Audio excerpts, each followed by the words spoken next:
এজন্য বিশ্বনবী বললেন আল কবর রাউদাতুম মিন রিয়াদিল জান্নাহ আও হুফরাতুম মিন হুফারিন নার। কবর হলো কারো জন্য জান্নাতের বাগান, কারো জন্য জাহান্নামের গর্ত। আমরা বলি আল্লাহ আমাদের কবরটারে জান্নাতের বাগান বানাও, আরো জোরে পড়েন আমিন। আবার বিশ্বনবী বললেন ইন্নাল কবরা আউয়াল মানজিল মিন মানাজিলিল আখিরাহ। কবর হলো আখিরাতের মঞ্জিলগুলোর প্রথম মঞ্জিল। আখিরাতে একটার পরে একটা অনেকগুলো স্টেশন আপনাকে পার হতে হবে। প্রথম স্টেশনটার নাম হলো কবর। প্রথম স্টেশনের নাম কি? এই কবর নামক স্টেশনে যদি আপনি মাফ পেয়ে যান, সামনের সব স্টেশনগুলোতে মাফের ব্যবস্থা করবে কে? আল্লাহ। আর কবর নামক স্টেশনে যদি ধরা খেয়ে যান, আপনার মায়ের আছে না নাই? লাশটাকে যখন রাখা হয়, লাশটা চিনে কে আমারে রাখলো, কে আমাকে ধৌত করলো, কে আমারে কাফন পড়ালো। এজন্য কবরের আযাব থেকে বিশ্বনবী পানাহ চেয়েছেন। বিশ্বনবী বলেছেন আল্লাহুম্মা ইন্না নাউযু বিকা মিন আযাবিল কবর। ও আল্লাহ, কবরের আযাব থেকে তুমি আমাদেরকে বাঁচাও। পড়েন আমিন। কবরে মুমিনদেরকে 4টা প্রশ্ন করা হবে, কাফিরদেরকে 3টা প্রশ্ন। চিৎকার করে বলেন মুমিনের প্রশ্ন কয়টা? আর জোরে বলেন। প্রথম প্রশ্ন মার রব্বুক, তোর রবের নাম কি? আমরা কি বলবো? আল্লাহ আমারে রব, এই রবি আমার সব, দমে দমে তনু মনে তারি অনুভব। আল্লাহ আমারে রব, এই রবি আমার সব। পড়েন আমিন। দ্বিতীয় প্রশ্ন আমার দিন, উত্তর দিনের নাম কি, ধর্মের নাম কি? তৃতীয় প্রশ্ন মান হাযার রাজুল, এই লোকটাকে কে? আমরা বলবো মুহাম্মদ সাল্লাল্লাহু। 3টা প্রশ্নের উত্তর যখন আপনি কবরে করে দিতে পারবেন, অতিরিক্ত একটা প্রশ্ন ওয়ামা ইলমুক, এই যে 3টা প্রশ্নের উত্তর পাল্লা, কেমন করে উত্তর জানলা? কোত্থেকে শিখেছো? নকল করে আনছো কাফনের কাপড়ে? পরীক্ষার হলে নকল আছে না নাই? হাতে নকল আছে না? পায়ে নকল, মোজার ভিতরে নকল আছে না নাই? মোবাইলে নকল আছে না নাই? নকল থেকে আল্লাহ তুমি বাঁচাও। আরো আস্তে কোন আমিন। কিভাবে জানলা? কেমন করে 3টা প্রশ্নের উত্তর শিখলা? What is the source of your knowledge? তথ্যসূত্র কি? আপনাকে বলতে হবে আমি যেই কিতাবটা থেকে শিখেছি কিতাবটার নাম কি? চিল্লায় বলেন কি নাম? আসে আর চলে যায়। প্রতিদিন মাইকে অ্যানাউন্স শুনি অমুক এলাকার অমুক লোক নাই। দাদা গেল, বাবা গেল, বড় ভাই গেল, আত্মীয় স্বজন গেল, আমাকেও যেতে হবে, এই চিন্তা মাথায় নাই। চিল্লায় এখন ঠিক কিনা? এজন্য লাইফটা হলো one time, one chance. Second কোনো চান্স আপনাকে দেয়া হবে নাকি? কাফেররা বলবে ইয়া রাব্বি আরেকটা সুযোগ দেন। লাউ আন্না লানা কাররা ইয়ানি মাররা, আল্লাহ আরেকটা সুযোগ যদি পেতাম দুনিয়াতে ভালো করে আসতাম। আল্লাহ বলবেন ইন্নাহা কালিমাতুন কাইলুহা, এটা শুধু তাদের মুখের কথা, তাদেরকে আবার সুযোগ দিলেও তারা কিচ্ছু করবে না। চিল্লা এখন ঠিক কিনা? এজন্য একটা চান্স আমরা পেয়েছি, এই দুনিয়ার ওয়ান চান্সে আমরা ভয় পাবো একজনকে। চিল্লায় বলেন তিনি কে? আল্লাহ। এজন্য যেতে আমাদেরকে হবে। এই মরণ থেকে পালানোর কোনো সুযোগ কেউ পালাতে পারে নাই। এই মরণ হলো আখিরাতের প্রবেশদ্বার। মরণ নামক পালকিতে চড়ে আমরা কবরের ভেতরে ঢুকি।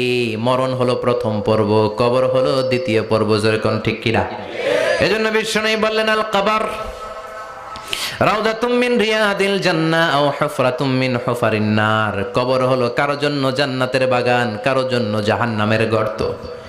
আমরা বলি আল্লাহ আমাদের কবরটারে জান্নাতের বাগান বানাও, আরো জোরে পড়েন আমিন। আবার বিশ্বনবী বললেন ইন্নাল কবরা আউয়াল মানজিল মিন মানাজিলিল আখিরাহ। কবর হলো আখিরাতের মঞ্জিলগুলোর প্রথম মঞ্জিল। আখিরাতে একটার পরে একটা অনেকগুলো স্টেশন আপনাকে পার হতে হবে। প্রথম স্টেশনটার নাম হলো কবর। প্রথম স্টেশনের নাম কি? এই কবর নামক স্টেশনে যদি আপনি মাফ পেয়ে যান, সামনের সব স্টেশনগুলোতে মাফের ব্যবস্থা করবে কে? আল্লাহ। আর কবর নামক স্টেশনে যদি ধরা খেয়ে যান, আপনার মায়ের আছে না নাই? লাশটাকে যখন রাখা হয়, লাশটা চিনে কে আমারে রাখলো, কে আমাকে ধৌত করলো, কে আমারে কাফন পড়ালো।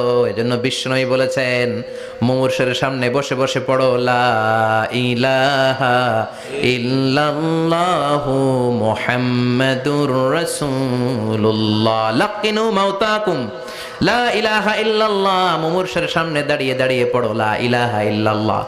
এই লা ইলাহা হচ্ছে জীবিতদের জন্য কালিমা, আর আমরা মরার পরে এই জিকির করি, ঠিক কি না? আমাদের দেশের অনেক জায়গায় লাশ নিয়ে কবরে যাওয়ার সময় লা ইলাহা পড়ে না। না, এটা আগের জিকির, মরার আগের জিকির। মরার আগে আপনাকে অ্যানাউন্সমেন্ট দিতে হবে আল্লাহ ছাড়া কোনো ইলাহ নাই, বিশ্বনবী হচ্ছেন শেষ নবী এবং রাসূল। চিল্লায় বলেন ঠিক কি না? লাশটাকে যখন রেখে দেয়া হয়, বিশ্বনবী যত মানুষকে কবরে রেখেছেন তারপরে দাঁড়িয়েছেন আর বলেছেন ইস্তাগফিরু লিআখিকুম, তোমার ভাইদের জন্য তোমরা দোয়া করো। ফাইন্নাহুল আনা ইউসআল, এখনই তাকে কবরে সওয়াল করা হবে। কবরে প্রশ্ন আছে না নাই? কথা বলেন।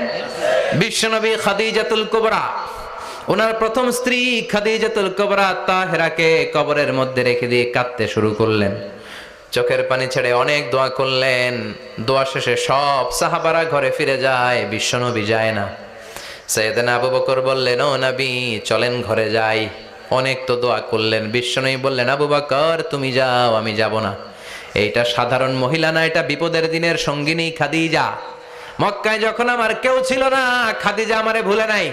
3 বছর কাফিররা আমাকে জেলখানায় বন্দি রেখেছে, নাম শিয়াবে আবি তালেবের জেলখানা। আমার স্ত্রী ওই জেলখানার জীবনেও আমারে ছাড়ে নাই, আমার সাথে 3 বছর খাদিজাও জেল খেটেছে।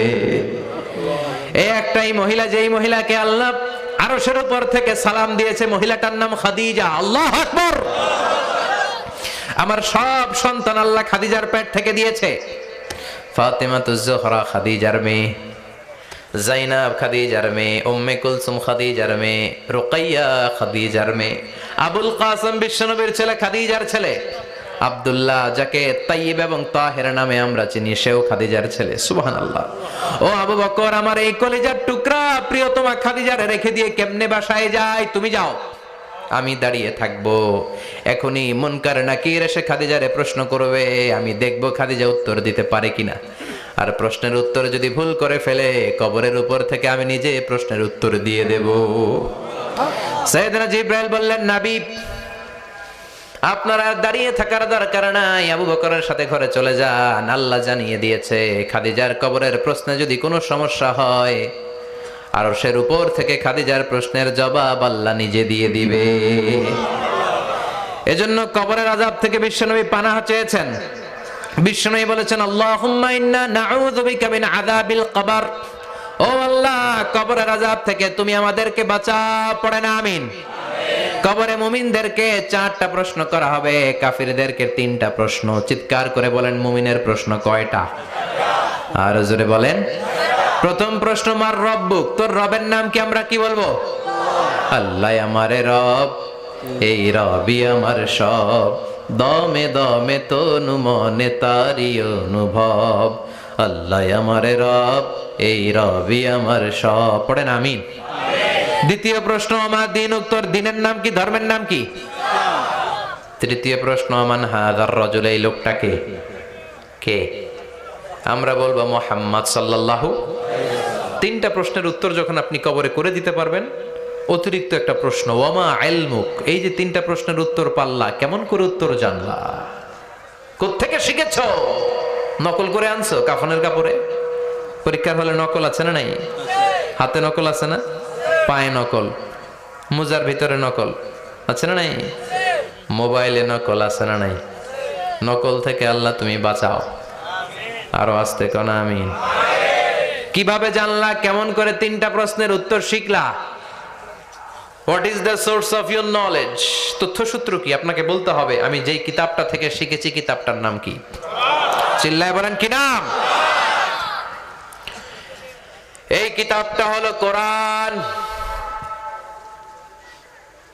আপনাকে বলতে হবে, কোরআন থেকে আমি শিখেছি, বিশ্বনবীর হাদিস থেকে আমি শিখেছি। 4টা প্রশ্নের উত্তর যখন পারবেন, ফেরেশতারা বলবে, আহলান সাহালান, খুশ আমদেদ, কংগ্রাচুলেশন, বাহ বাহ, তুমি তো চমৎকার পেরেছো।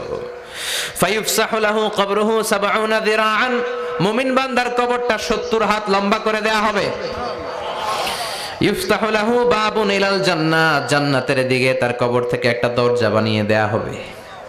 জান্নাতের সুঘ্রাণ ঠান্ডা বাতাস এসে তার কবরের ভিতরে ঢুকতে শুরু করবে।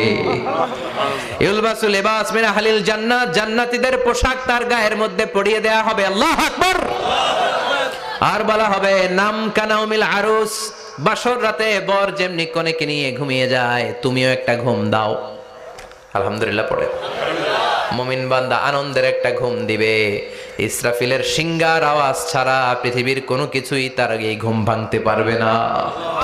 আল্লাহ আমরাও যেন সেদিন কবর একটা মজার ঘুম দিতে পারি, তুমি তৌফিক দাও। জোরে পড়েন আমিন।